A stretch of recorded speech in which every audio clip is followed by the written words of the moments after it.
دنیا میں 4 طرح کے لوگ پائے جاتے ہیں، یہ پوری کائنات کا خلاصہ حضور نے بیان کیا۔ سب سے پہلے عبد رزقہ اللہ مالا و علما، پہلا شخص وہ جس کو اللہ نے مال بھی عطا کیا، سمجھ بوجھ بھی عطا کی، علم بھی عطا کیا۔ فہو یتقی فیہ ربہ، اور وہ اس معاملے میں اللہ سے بہت ڈرتا ہے، اسے پتہ ہے کہ مال کا حساب بھی ہونا ہے۔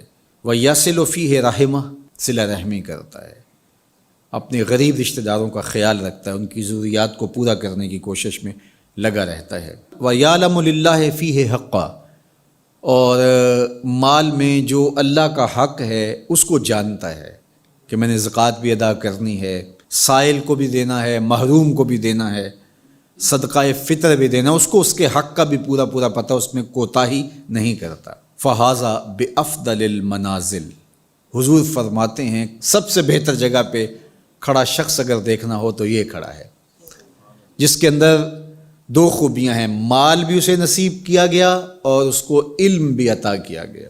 دوسرا شخص وَعَبْدٌ رَزَقَهُ اللَّهُ عِلْمًا، وہ شخص جس کو اللہ نے علم کا نور عطا کیا، سمجھ بوجھ عطا کی، فہم و ادراک سے مالا مال کیا۔ وَلَمْ يَرْزُقْهُ مَالًا، لیکن مالی حالت اس کی مستحکم نہیں ہے، بہتر نہیں ہے۔ فَهُوَ صَادِقُ النِّيَّةِ، لیکن وہ نیت کا بڑا سچا شخص ہے۔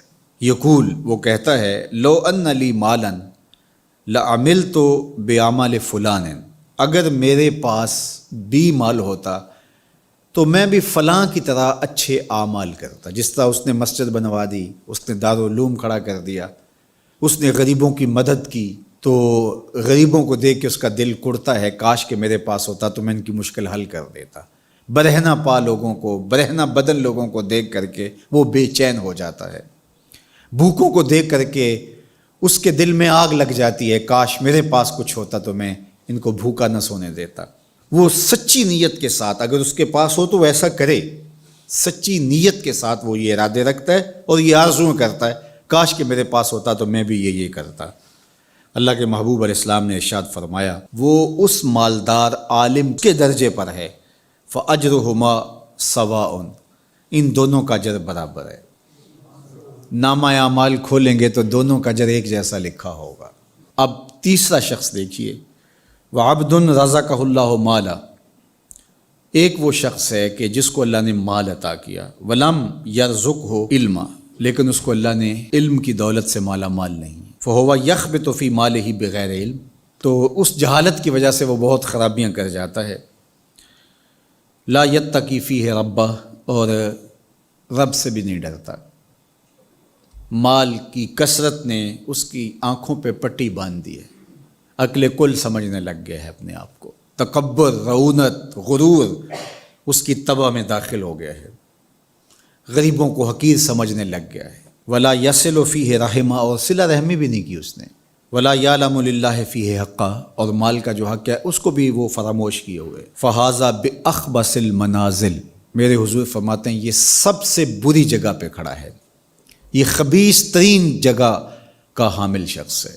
وعبد لم یرزقہ اللہ مالا ولا علما، چوتھا شخص وہ ہے جس کو مال بھی نہیں دیا گیا اور جس کو علم بھی نہیں دیا گیا، کنگال بھی ہے اور جاہل بھی ہے، نہ علم دیا گیا، سوجھ بوجھ بھی نہیں دی گئی۔ فہو یقول، اب وہ کیا بولتا ہے، لو ان لی مالا، اگر میرے پاس مال ہوتا، لعملت فیہ بعمل فلان، تو میں اس کی طرح عیش و عشرت کرتا، میں بھی یوں ہی اس مال سے اپنے نفس کی تسکین کا سامان کرتا، اپنی خواہشات کی تکمیل کرتا۔ تو وہ یہ آرزو کرتا ہے، فہو بنیتہ، تو وہ اس کی نیت پر ہے۔ فوزرہما سواء، تو اللہ کے محبوب علیہ الصلوۃ والسلام فرماتے ہیں ان دونوں کا گناہ برابر ہے، یہ کل قیامت کے دن اسی کے ساتھ کھڑا ہوگا۔ تو یہ 4 طرح کے لوگ اس دنیا پہ پائے جاتے ہیں۔ اب ہم دیکھ سکتے ہیں کہ ہم کس درجے پہ ہیں۔ ہم کسی سے نہ پوچھیں، اپنے اندر سے پوچھیں اور پورے خلوص سے اپنے آپ کو ٹٹولیں کہ ہماری خواہشات کس طرح کی ہیں اور ہم ان میں سے کس مقام پہ کھڑے ہیں۔